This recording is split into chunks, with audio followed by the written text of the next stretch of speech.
नमस्कार दोस्तों, पाथफाइंडर पर आप सभी का स्वागत है। दोस्तों आज हम बात करेंगे FATF के म्यांमार को ब्लैक लिस्ट करने के बारे में। अभी हम जानते हैं पाकिस्तान को लेकर ग्रे लिस्ट को लेकर बात चल रही है कि ग्रे लिस्ट से पाकिस्तान को बाहर निकाल दिया जाएगा और शायद निकाल भी दिया गया है। वहीं दूसरी तरफ हमारा एक और नेबर म्यांमार, उसको ब्लैक लिस्ट कर दिया गया FATF के द्वारा, जिसको लेकर FATF ने ना केवल म्यांमार को ब्लैक लिस्ट किया है बल्कि जो भी मेंबर्स हैं उनको कहा गया, जो भी मेंबर नेशंस हैं FATF के, उनको कहा गया है कि बहुत सावधानी बरतिए अगर आप ट्रांजैक्शन कर रहे हैं म्यांमार के साथ। इसके बारे में और ज़्यादा डिटेल में पढ़ते हैं। उससे पहले आप मुझे फॉलो कर सकते हैं इन दोनों टेलीग्राम चैनल्स पर। दोस्तों मेरी सभी क्लास की अपडेट, शेड्यूल्स और PDFs के लिए अनअकैडमी ऐप पर भी आप मुझे फॉलो कर सकते हैं। मेरी स्पेशल क्लास और प्लस कोर्सेज के लिए एनरोल करने के लिए आपको सिर्फ मेरा कोड यूज़ करना है NDLive10। Now this is Diwali time and there is a special Diwali give away for all of you from my side. सबसे पहले a very very happy Diwali to all of you. बहुत ध्यान रखिएगा और अपनी पढ़ाई को इग्नोर मत कीजिएगा। स्पेशल गिव अवे क्या है कि अगर आप पहले 300 सब्सक्राइबर्स हैं UPSC CSE प्लस सब्सक्रिप्शन के लिए 1 ईयर एंड अबव के, तो आपको एक special discount code which is this, इसको नोट डाउन कर लीजिए। इसके साथ आपको 25% का डिस्काउंट मिल जाएगा, जो पहली बार ऐसे मिल रहा है आपको on the platform on educators referral. This is my code. ये कोड आप यूज़ करेंगे, सब्सक्रिप्शन लेंगे तो you will get my personal guidance and assistance also in your preparation. मैं आपको सपोर्ट करूंगी। Now this is only till 24 अक्टूबर, यानी केवल ये कल तक के लिए वैलिड है। आज और कल 2 दिन यहाँ पर मिलेंगे आपको, जब आप इस कोड को यूज़ कर सकते हैं और अपना सब्सक्रिप्शन इंश्योर कर सकते हैं। चलिए बात करते हैं न्यूज़ की। तो मनी लॉन्ड्रिंग और terrorist financing watchdog which is financial action task force FATF ने म्यांमार को ब्लैक लिस्ट में डाल दिया है, ब्लैक लिस्ट कर दिया गया है। यहाँ पर मैं आपको बता दूं कि ब्लैक लिस्ट में आने का मतलब है कि म्यांमार अब FATF के हाई रिस्क जुरिस्डिक्शन लिस्ट में आ गया है, जहाँ पर जो बहुत ही ज़्यादा उनका जो क्षेत्राधिकार है वो काफ़ी अब दे विल बी ना monitored very carefully, very keenly. उनकी जो भी ट्रांजैक्शंस होंगी, जो भी एक्टिविटीज़ होंगी, financial activities majorly, they will be dealt with very very seriously and उनको बहुत ज़्यादा कीनली ऑब्जर्व किया जाएगा और उन पर बहुत ज़्यादा ध्यान रखा जाएगा बाय FATF। ठीक है, इसी को ब्लैकलिस्ट भी कहा जाता है। FATF की ब्लैकलिस्ट को डेजिग्नेट किया जाता है एज हाई रिस्क जुरिस्डिक्शंस, जिसमें कि एक्शन लिया जाता है, इमीडिएट एक्शन लिया जाता है, जिसमें आइडेंटिफाई किया जाता है ऐसे राष्ट्रों को, ऐसे नेशंस को जिनका weak anti money laundering regulations हैं। वो देश जो इसको नहीं ढंग से रेगुलेट कर पा रहे हैं और ना ही वो काउंटर कर पा रहे हैं टेररिस्ट फंडिंग को। तो इस तरह के ना तो counter terror funding regulatory frameworks हैं, ना एंटी मनी लॉन्ड्रिंग फ्रेमवर्क्स हैं भी तो बहुत ही वीक हैं, बहुत इफेक्टिव नहीं है। तो ऐसे देशों को FATF ब्लैकलिस्ट कर देता है। यहाँ पर म्यांमार की अगर हम बात करें तो म्यांमार क्योंकि ग्रे लिस्ट का हिस्सा था, तो म्यांमार को काफ़ी समय से कहा गया था कि आप कंट्रोल कीजिए, आप कंट्रोल मेजर्स लाइए, जो भी चीज़ें, जो भी एक्शन प्लान्स हैं उनको सही तरीके से इंप्लीमेंट कीजिए, जिसका समय इनको दिया गया था सितंबर 21 तक पहले। बाद में FATF ने स्ट्रांगली अर्ज किया म्यांमार को कि आप स्विफ्टली कंप्लीट कीजिए अपने एक्शन प्लान को। जो भी पॉइंटर्स FATF देता है कि आपको ये सब करने की ज़रूरत है टू इम्प्रूव योर फ्रेमवर्क और उसको और ज़्यादा स्ट्रॉन्ग बनाने के लिए, तो इनको अक्टूबर 2022 तक का टाइम भी दिया गया। नहीं तो इन्होंने कहा कि अगर आप ऐसा नहीं करेंगे तो FATF क्या करेगा, अपने सारे मेंबर्स को बुलाएगा और उनको बोलेगा कि अब जो भी ट्रांजैक्शंस म्यांमार के साथ किए जाएंगे दे will be done with very high due diligence, मतलब बहुत ही सावधानी से किए जाने चाहिए। ठीक है, when it comes to business relations and transactions with Myanmar, enhanced due diligence होना चाहिए।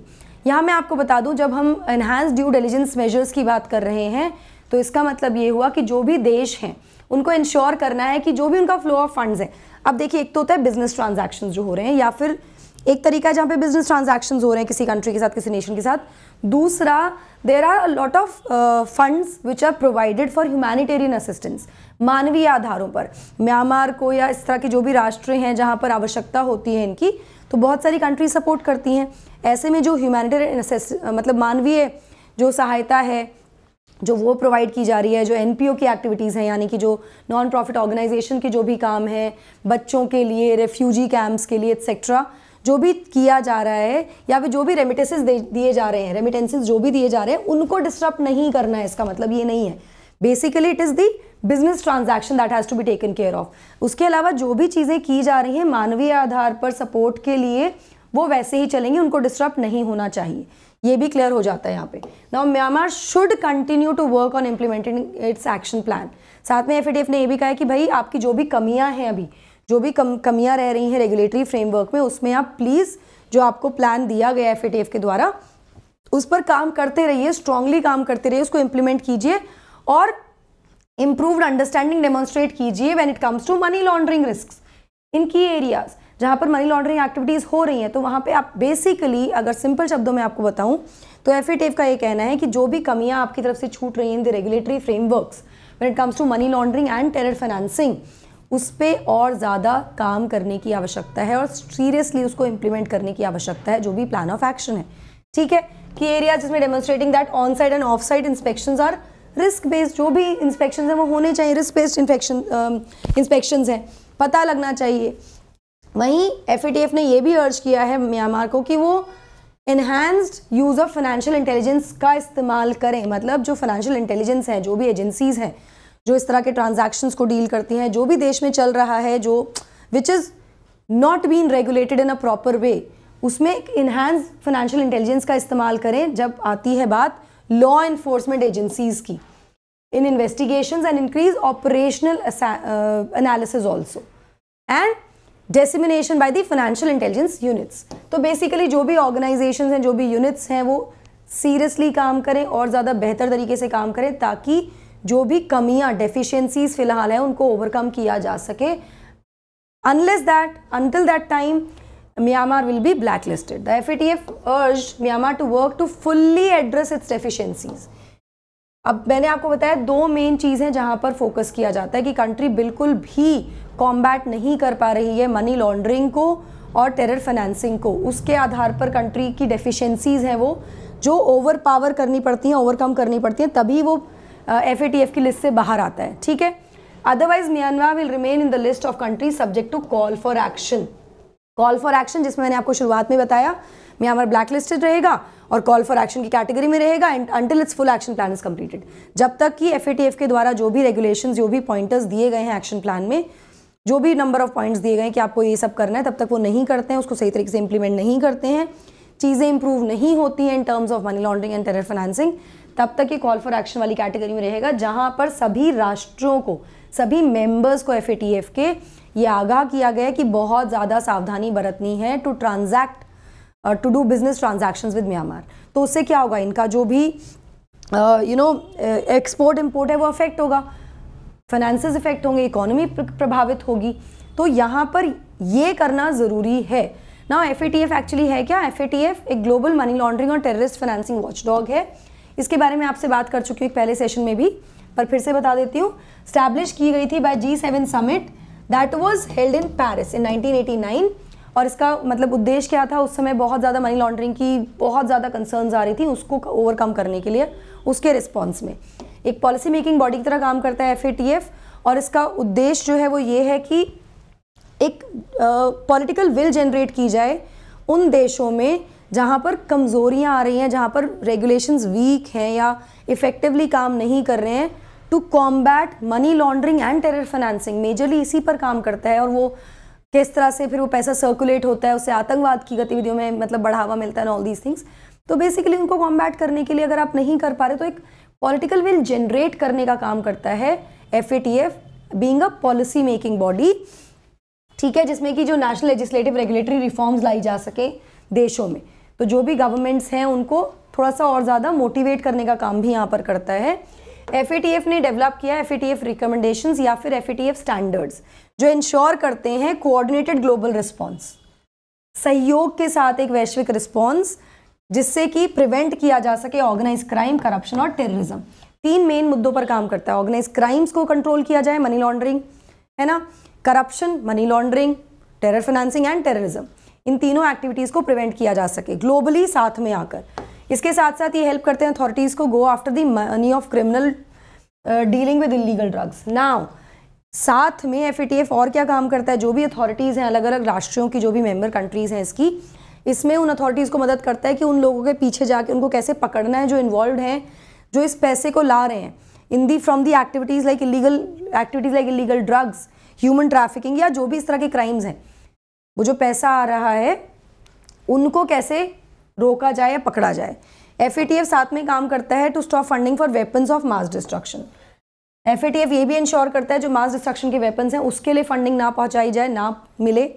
साथ में असेस करता है strength of countries anti money laundering and anti terror financing frameworks, और साथ साथ हर देश का जो मेंबर स्टेट्स हैं उनकी जो भी anti money laundering anti terror financing जो रेगुलेशंस हैं क्या वो इफेक्टिव हैं या नहीं, इसको भी चेक करता है, मॉनिटर करता है FATF। ठीक है, now it does not go by individual cases, ये इंडिविजुअल केसेस को हैंडल नहीं करता। कहाँ पर है हेडक्वार्टर? हेडक्वार्टर है इसका secretariat is located at the OECD, organisation for economic cooperation development, headquarters in Paris. Secretariat OECD और हेडक्वार्टर है पेरिस में, जहाँ ठीक है। मेंबर्स की बात करें तो FATF में करंटली 39 मेंबर्स हैं including 2 regional organisations. 39 member countries हैं जिसमें 2 रीजनल ऑर्गेनाइजेशंस भी हैं, European commission and gulf corporation council. Bharat FATF का मेंबर है 2010 से, तो हम भी इसका पार्ट हैं। लिस्ट की बात करें, ग्रे लिस्ट के बारे में आपसे मैं डिटेल में बात कर चुकी हूँ पहले ही। बेसिकली ये वो कंट्रीज हैं जो सपोर्ट करती हैं टेरर फंडिंग को और मनी लॉन्ड्रिंग को, इनको ग्रे लिस्ट में रख दिया जाता है। इनका इंक्लूजन ग्रे लिस्ट में होने का मतलब ये है कि भाई आप बहुत जल्दी ब्लैक लिस्ट हो सकते हो। जब कंट्रीज ब्लैक लिस्ट या ग्रे लिस्ट में होती हैं तो जो भी ग्लोबल फाइनेंशियल असिस्टेंस है फ्रॉम IMF, वर्ल्ड बैंक और जो भी इस तरह की ऑर्गेनाइजेशन है, एशियन डेवलपमेंट बैंक एटसेट्रा, वो मिलनी बंद हो जाती है। बहुत मुश्किल हो जाता है इस तरह की फंडिंग मिलना इन ऐसे देशों को जो ग्रे लिस्ट या ब्लैक लिस्ट का हिस्सा है। ठीक है, grey list is also known as the increase monitoring list. Increase monitoring list की तरह भी कहा जाता है ग्रे लिस्ट को। अगर ब्लैक लिस्ट की बात करें तो ये वो कंट्रीज हैं जो नॉन कोऑपरेटिव कंट्रीज हैं और टेररिस्ट और टेरिटरीज हैं। जो भी नॉन कोऑपरेटिव कंट्रीज या टेरिटरीज हैं उनको ब्लैक लिस्ट में रखा जाता है, जो बिल्कुल भी काम नहीं कर रही हैं, सहयोग नहीं कर रही हैं टू कंट्रोल और curb money laundering and terror financing. ऐसी कंट्रीज को ब्लैक लिस्ट कर दिया जाता है। FATF क्या करता है? एक्शन प्लान्स देता है कि आप इन चीज़ों पर ध्यान दीजिए, ऐसे रेगुलेटरी फ्रेमवर्क लाइए। अगर कंट्रीज ऐसा नहीं करें तो they will be put on the black list. So before getting into the black list the countries are on the grey list. उसके बाद वो एक तरह से होता है कि ग्रे लिस्ट में आप आ गए हो, रेड सिग्नल्स आ गए हैं, रेड फ्लैग्स आ गए हैं, अब आप ब्लैक लिस्ट हो सकते हो।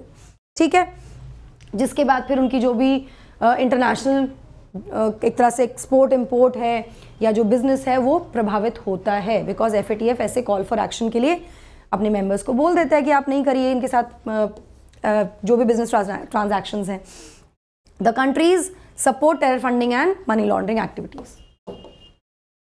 नाउ क्या अगर कोई कंट्री ब्लैकलिस्ट होगी वो हमेशा ब्लैकलिस्ट रहेगी? नहीं, कंट्रीज लिस्ट में आती हैं अगर वो फॉलो करती हैं गाइडलाइंस, वो फॉलो करती हैं action plan given by the FATF और उसको इम्प्लीमेंटेशन सही तरीके से हो रहा है, उसको मॉनिटर करने के बाद FATF की मीटिंग्स होती हैं जिसके बाद उनको रिमूव भी किया जा सकता है फ्रॉम द लिस्ट। तो लेट्स सी अब म्यांमार कब तक ब्लैक लिस्ट में रहने वाला है।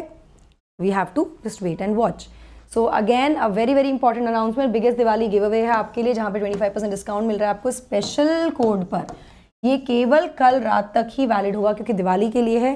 पहले 300 सब्सक्राइबर्स इसको अवेल कर सकते हैं दोस्तों। बैचेस हमारे 27 तारीख से शुरू हो रहे हैं, which is the ultimate batch for 2023। Bilingual batches होंगे। इसी के साथ CSAT का एक अर्ली बर्ड प्राइस आपको मिल रहा है फिलहाल at a discounted rate. ND Live 10 is the code that you have to use. Go enrol now, अपनी प्रिपरेशन को और ज़्यादा स्ट्रॉन्ग कीजिए। वहीं 9 मंथ का GS प्लान है 2023 के एस्पिरेंट्स के लिए, 24 तारीख तक एक डिस्काउंटेड प्राइस पर आपको मिल रहा है। The code that you have to use for this is ND Live 10। 1 साल से ऊपर के सब्सक्रिप्शन पर कल तक के लिए that special code that I gave you, उसके अलावा कोई भी सब्सक्रिप्शन के लिए ND Live 10 ही आपको यूज़ करना है। ठीक है, इस QR कोड को स्कैन करके आप चैंपियनशिप में भी अपने आप को एनरोल कर सकते हो। ऑप्शनल कार्निवाल चल रहा है जहाँ पे ऑप्शनल क्लासेस चल रही हैं हमारी। EPFO is also live now which is assistant provident fund commissioner exam, ये भी आप एनरोल कर सकते हो, इसका सब्सक्रिप्शन ले सकते हो। नाउ मेंस टेस्ट सीरीज को लेकर guys 57 questions out of 79 directly या इनडायरेक्टली टेस्ट सीरीज से पूछे गए थे जो हमारी मेन टेस्ट सीरीज थी। तो आप भी इसका हिस्सा बन सकते हैं और अपने प्रिपरेशन को बिल्कुल सही डायरेक्शन में ले जा सकते हैं। EMI का ऑप्शन भी अवेलेबल है लोन फैसिलिटी के साथ, जिसमें 0% EMI है, मतलब आपको लोन का कोई भी इंटरेस्ट नहीं देना। Compete, battle and know where you stand, साथ में आप कुछ प्राइजेस भी जीत सकते हैं। Last but not the least, the last mile free interview guidance programme for 2022। अगर आपने मेंस लिखा है और आप श्योर हैं कि आपका क्रैक होगा या फिर आप मेंस की इंटरव्यू की तैयारी करना चाहते हैं, अभी जाकर एनरोल कीजिए। This is free guidance programme for your interview which Unacademy conducts with the top educators, bureaucrats, professors and experts in their fields. Enroll now. So that's it from my side. I hope you like the session. Don't forget to like, share and subscribe to the channel. and also hit the bell icon so that you get notifications about our latest updates. Thank you so much. God bless.